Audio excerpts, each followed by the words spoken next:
Welcome to the Diplomatic Conversations. My name is Abio Mawede, right here on your radio of choice, Classic 263. Now, the Second Republic in Zimbabwe has focused its foreign policy towards engagement and re-engagement with the international community. The Zimbabwean government continues to create a friendly and easy way of doing business in Zimbabwe through the creation of institutions like the Zimbabwe Investment Development Agency. Zimbabwe and South Korea's bilateral relations date back pre-colonial era. Zimbabwe's long history traces back to the kingdom of Monomtapa in Zimbabwe, which had developed a splendid culture across the southern African during the 11th to the 16th century. Today, I am joined in the studio by His Excellency, the Ambassador of Korea in Zimbabwe, Mr. Do Bongake. Your Excellency, welcome to the program. Thank you. It is my honor to be here with you. Now, Your Excellency, you've been in Zimbabwe for a while. Yes. How has been your diplomatic work in Zimbabwe so far, and how has been the reception from the people of Zimbabwe? Thank you. Yeah. Before talking about my diplomatic work in Zimbabwe, I would want to say I'm greatly honored to be with the ZBC's Classic 263 radio station. Right. I wish all the success of the Diplomatic Conversations program. When I was appointed as the ambassador of the Republic of Korea to the Republic of Zimbabwe, I was somewhat excited to start the journey into the unknown of myself. Indeed, it is my first trip to the Southern Africa in my life. However, the COVID-19 pandemic did not allow me to book a flight to the African state. After a great struggle, I succeeded to book the Ethiopian Airlines flight ticket to Harare, but the flight was cancelled on the next day due to the unstable situation caused by the COVID-19. Right. Fortunately, my foreign ministry arranged a seat from Seoul to Addis Ababa for me to the special flight. The flight transported the Korean PKO, Peacekeeping Operation Forces, in South Sudan. Right. I can say I started the safest journey to Africa, protected by the military forces on board. Wow. That was a great entrance. Wow. Yes, and I was lucky to present the letters of credence to His Excellency President Mnangagwa within 1 month after my arrival in Harare in June 2020. Right. I'm resident ambassador to Zimbabwe and also ambassador to Zambia and Malawi as well. Right. Though the beginning of my journey seems turbulent, I can say the diplomatic work here in Harare is quite stable and on course. Right. My first job as the ambassador was to move my embassy's office to a new location in the pandemic period. Right. My embassy was located at the Eastgate building in downtown. Right. One of the first buildings in the world to use the natural cooling. Yes. It is very famous building. Right. But we sought for a much quiet and diplomatic compound. And yes, we found a building and moved to the Belgravia area in December 2020. Right. Yeah. Thank you, Your Excellency. That's a very enlightening and a very good journey towards your diplomatic mission. Now, Your Excellency, just to follow up on what you were just saying, I understand you're saying you landed in Zimbabwe through the PKO airplane, and you are also accredited to Zambia and Malawi. Yes. How are you managing the three countries, considering that you are resident in Zimbabwe, but you also have to manage Zambia and Malawi?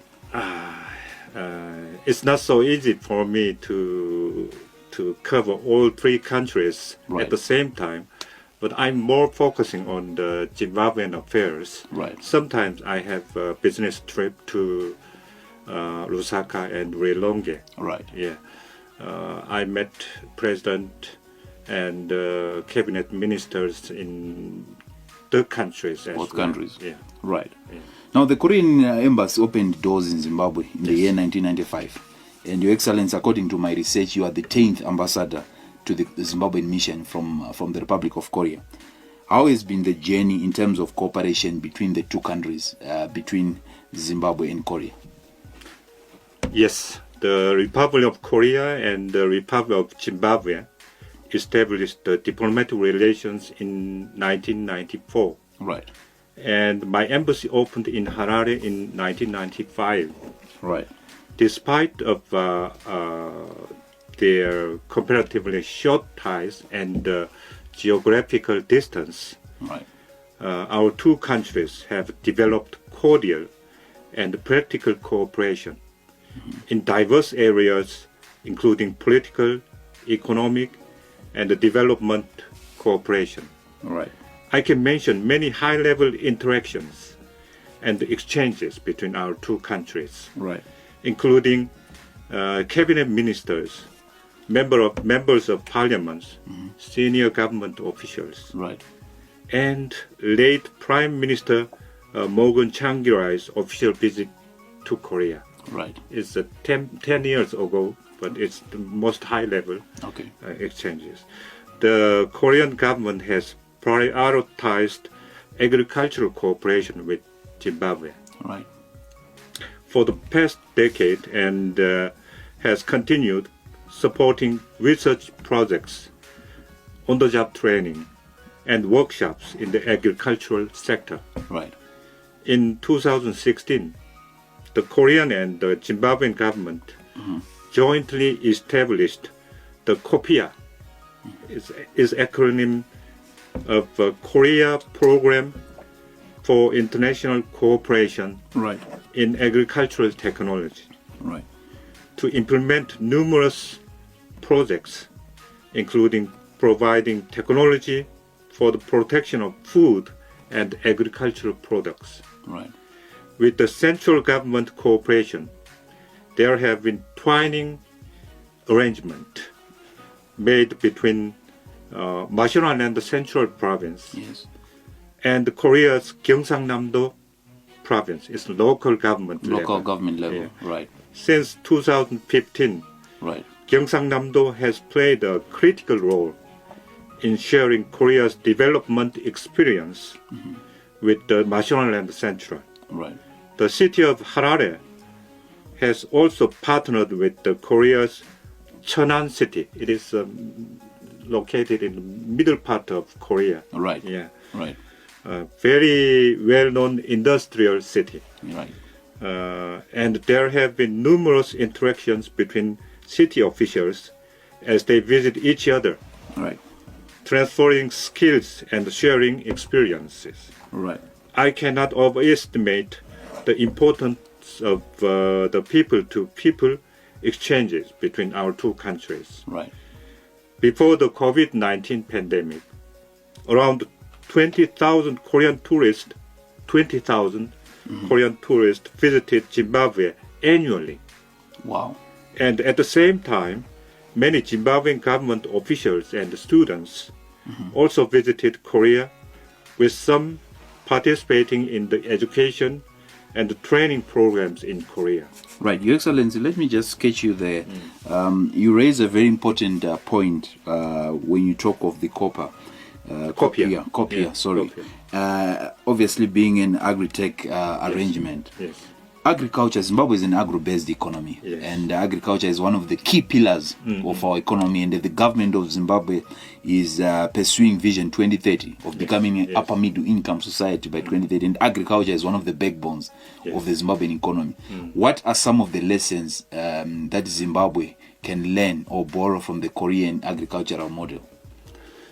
Yes, I will talk about the issues later, but Right. the Korea has a kind of program since 1960.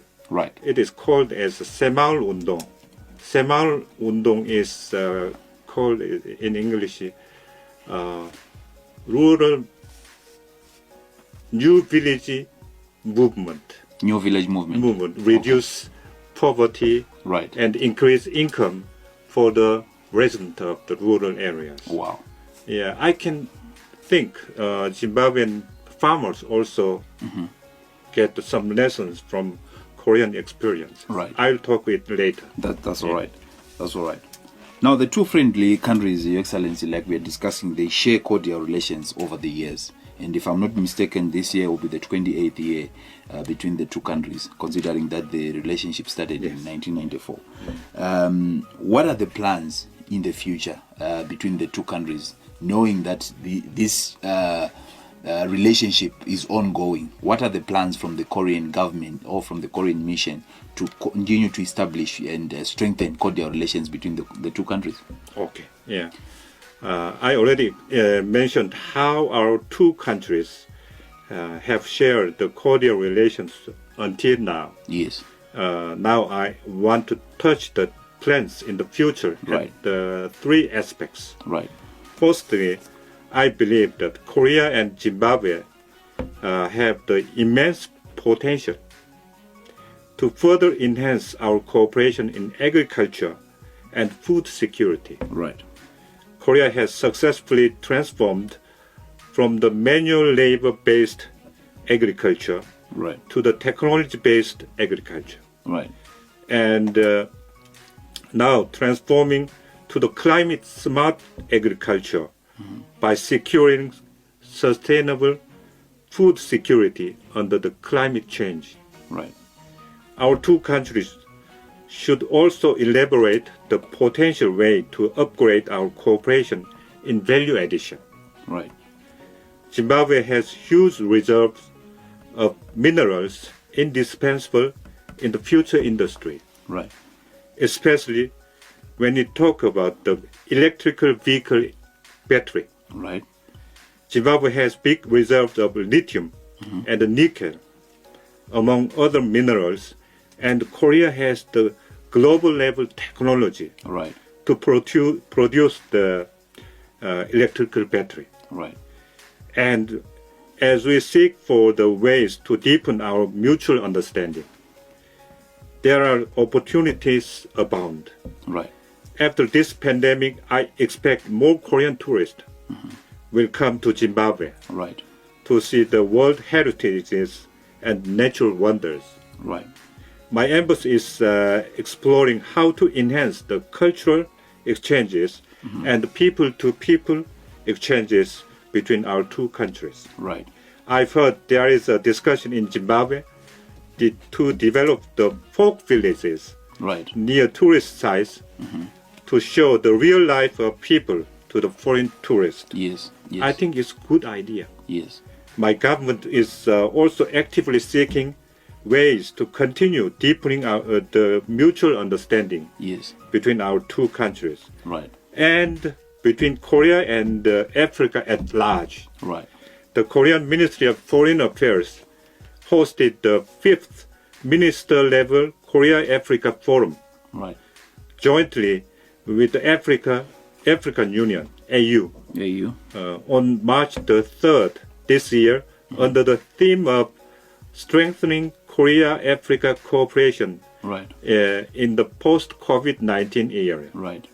and discussed ways to reinforce cooperation between Korea and Africa in the areas of health, economy, peace and security, Right. and other issues.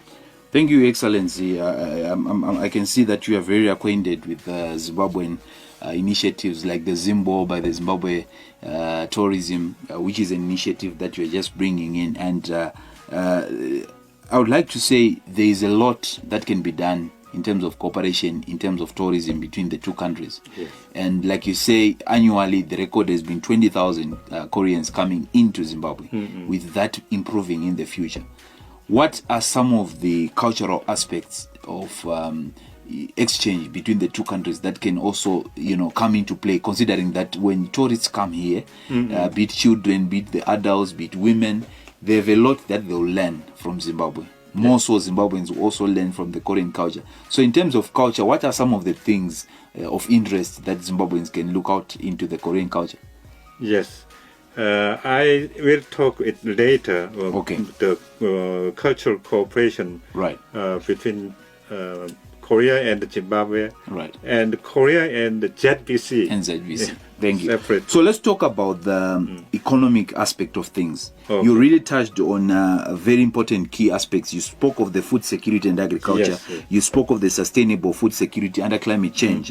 You spoke of value addition. Value addition. Now, let's talk of Zimbabwe's government is focused on the economic recovery roadmap, which is becoming an upper middle income economy by 2030. Vision 2030. You have been a yes. diplomat for years, Your Excellency. Yes. What are your words of, advice or words of encouragement to the Zimbabwean people?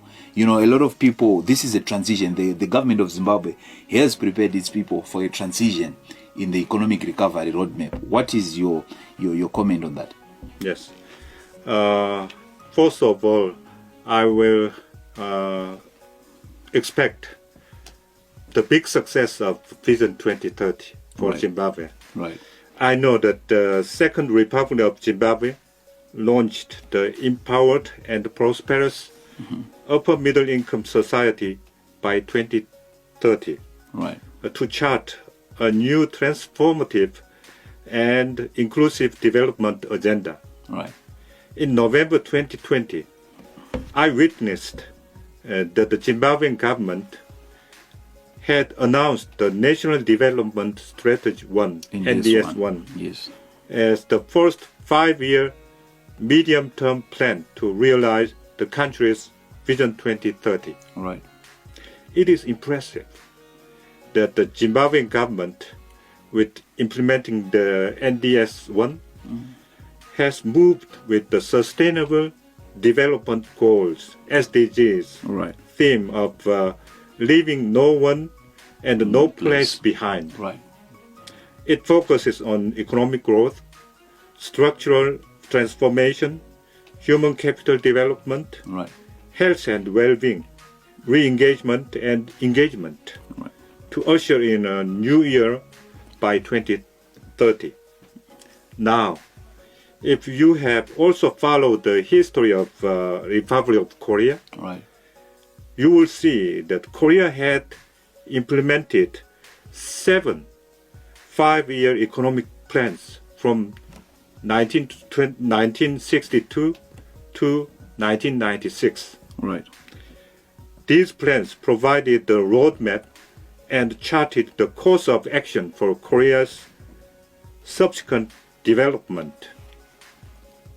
Based on these plans, Korea has been transformed from a poor agricultural economy into an industrialized economy. Right. From a donor recipient country to be a significant donor country. Right. During the industrialization period, Korea implemented the New Village Movement. Right. I You spoke also about mentioned that. the Yeah. New Village Movement in the rural areas. Right. We call it Semaul Undong. So Maundo. Yes. Right. It was the initiative to reduce poverty and improve living conditions in the rural villages. Right. And it focuses on the can-do spirit. Right. Can-do. That is diligence, self-help, and cooperation. Right. 3 pillars. Right. I want to note that the Honorable Monica Mafunga, Yes. she is the current state minister for the Mashonaland Central Province, told to the media, Semaul Undong program complements the Zimbabwean government policies aimed at achieving an empowered and prosperous upper middle income society by 2030 Right. through empowering women and the youth. Right. Yeah. Now you bring in a very important point, Your Excellency. The Semao Monto. Yes, right. Yeah, it's not so easy for you Yes, to pronounce. yes. Yeah. But it's a very good initiative which see the alleviation of livelihood Yes, of the rural yes, people, yes. and which is one of the aspects which is targeting targeted by the NDS-1. Yes. And you bring in a very important aspect of improving the livelihoods of the people from the rural areas. Now, COVID-19 has affected a lot of programs, a lot of physical participations and projects that could have been, undertaken by the government of Zimbabwe. The two countries, as they continue to share the cordial relations, now that the worst is over of the COVID-19 pandemic, are there any upcoming global events, maybe conferences or exchange programs between Zimbabwe and Korea that the people of Zimbabwe should look out for? Sure. Yeah. As is the case in Zimbabwe, Right. Korea is also witnessing the slowdown of the new COVID-19 cases. The Korean government lifted all COVID-19 social distancing rules, Right. including the outdoor face mask mandate as of this week. All right. We are stepping close to return to the normalcy. All right. I want to inform you that the 2022 K-pop World Festival. K-pop is the globally known Korean pop music. Yes. Will be held on 30th September Right. in Changwon, Korea's southern city. 30 September 2022. Yeah, September 2020. Right. Due to the COVID-19 pandemic, the festival was cancelled in 2020 Right. and was held virtually in 2021. Right. This year, there will be the complete physical performance with the audience. Right. Any Zimbabwe-Korea collaborations on that? Why not? Sure. This is an exciting opportunity Right. as my embassy will host the regional audition, regional local audition, Okay. this May and June. Right. And it is open for all. Right. All Zimbabwe youngsters can participate in the festival. Wow. We will select the local winners in 2 categories, Right. dance and vocal performance. Right. And these winners will compete in the global level audition later time. Wow. I would also like to inform you that the Korean government has applied to host the World Expo 2030 Wow. in Busan. We applied for the Wow. World Expo 2030 in Busan. Right. It is the same event such as Dubai Expo this year. Okay. Yeah. We propose to host the Expo 2030 under the theme of transforming our world, navigating toward a better future. All right. Busan, the candidate city, is the Korea's largest port city, symbolizing Korea's economic development, Right. and the second largest transshipment port in the world, just after Singapore. Right.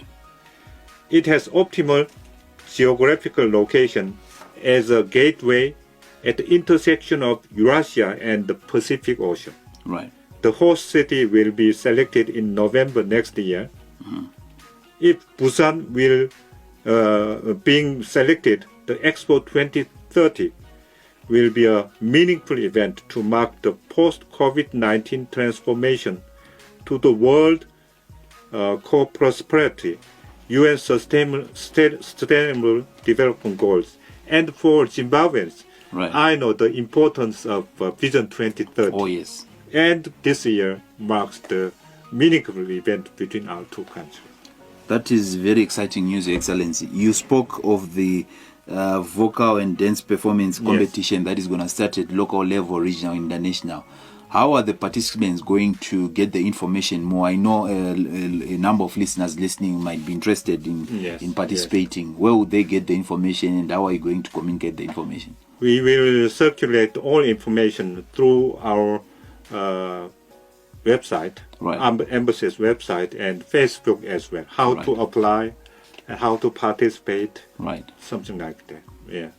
Last year we had virtual Right. performances. And we Right. have some festival. Right. Now, Your Excellency, what is Korea's position in terms of cultural exchange programs with Zimbabwe in the future? I know you have spoken of this particular one, which is going to take place in the few months or weeks to come. But what is the position in terms of cultural exchange in the future, and also what is the significance of increase in trade between Zimbabwe and Korea over the years? We have noticed that there's been a significant increase in terms of trade economically, in agriculture, in ICT. Yes. What is your comment on this? I think the cultural exchanges, mutual understanding, will be a base of our cordial relations. Right. In the future. It is noteworthy that the Korean people and the Zimbabwean people have been able to understand each other's culture. Right. As I told you, before COVID-19 pandemic, around 20 to 30,000 Korean tourists had visited Zimbabwe annually. Right. To see its beautiful sights, such as Victoria Falls. Right. The Zimbabwean people are gradually expanding their interest in everything Korea, from enjoying Korean movies, TV series, and animation through ZBC. Like Pororo. Yes, like you know Pororo. Right. Through ZBC, thus experiencing Korean culture, adding to the Korean wave or Hallyu. Korean wave is called as Hallyu. In 2021. Right. Several Korean TV programs were broadcast on the ZBC channel, including 4 animation programs. Right. I was also pleased to witness ZBC successfully hosting the animation character drawing contest, which was based on the Korean animations. Right. In September last year, it was first event of its kind to be held between our two countries. Wow. Yeah. As Korean entertainment has become popular in Zimbabwe, so have Korean brands, especially Samsung, LG, Hyundai, and Daewoo, thus creating a good channel to further deepen our mutual understanding. The embassy will continue to enhance cooperation with ZBC in sharing media contents such as dramas, animations, and documentaries as well. Thank you so much, Your Excellency. I would like to thank you. Unfortunately, I would have loved to continue this conversation, but because of our time, we have to cut short our interview. Listeners, there you have it. This was the Diplomatic Conversations, and today our distinguished guest was His Excellency Mr. Do Bongake, the Korean ambassador to Zimbabwe. This is Diplomatic Conversations. Until we meet again on this program, my name is Abio Mawere. Stay tuned to more classic music on this station.